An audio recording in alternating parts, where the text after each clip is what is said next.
सभे मगहिया भाई बहन के भूलेटन काका के राम राम आथिन मगहिया खबर में सुनथिन देश दुनिया के खबर। लोकसभा चुनाव 2024 लेल चौथा चरण के चुनाव आज हो रहा है।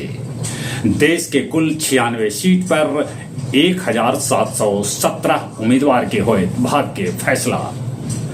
पटना में कल नरेंद्र मोदी कैलन रोड शो, उमड़ल भीड़। लालू कहलन ई बिहार है जहां गली गली के चक्कर लगवा दे। आज प्रधानमंत्री नरेंद्र मोदी बिहार के हाजीपुर, मुजफ्फरपुर और सारण में करतन चुनावी सभा। बिहार के मुख्यमंत्री नीतीश कुमार चुनावी सभा में कहल का कि लालू परिवार के बढ़ौलन, हम पूरा बिहार के बढ़ा रही है। मणिपुर में 2480 गो अप्रवासी भारतीय भेटैलन है। पटना समेत देश के 14 गो हवाई अड्डा के उड़ावे के धमकी भेटाइल है। संदेश खाली में प्रदर्शन करे लेल 70 गो महिला के 2-2 हजार रुपया देल गेल हल, ऐसन वायरल वीडियो हो रहा है।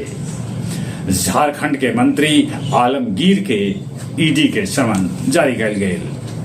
पीओके में महंगाई के खिलाफ होल हिंसक प्रदर्शन। नेपाल के कामी रीता शेरपा 29 बेर एवरेस्ट पर कैलन चढ़ाई। अमेरिका में शुगर के किडनी लगावे वाला रिचर्ड लिक स्लेमैन के 2 महीना बाद हो गए मौत।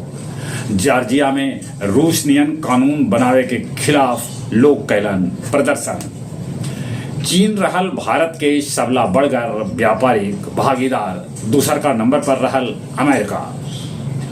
डोभी थाना के बहेरा गांव में शराब धंधेबाज कैलन पुलिस बल पर हमला। बाद में पुलिस 5 गो शराब धंधेबाज के कैलन गिरफ्तार। बेलागंज से चोरी के बाइक के साथे 8 गो बाइक चोर के कैल गेल गिरफ्तार। फतेहपुर प्रखंड के करियारपुर बाजार के मोबाइल दुकान में लगल आग। बोधगया महाबोधि मंदिर में कैल गेल विश्व शांति लेल प्रार्थना। और अब कुछ खेल के समाचार। टाटा आईपीएल में चेन्नई राजस्थान के तो बेंगलुरु दिल्ली के हरा दिलक।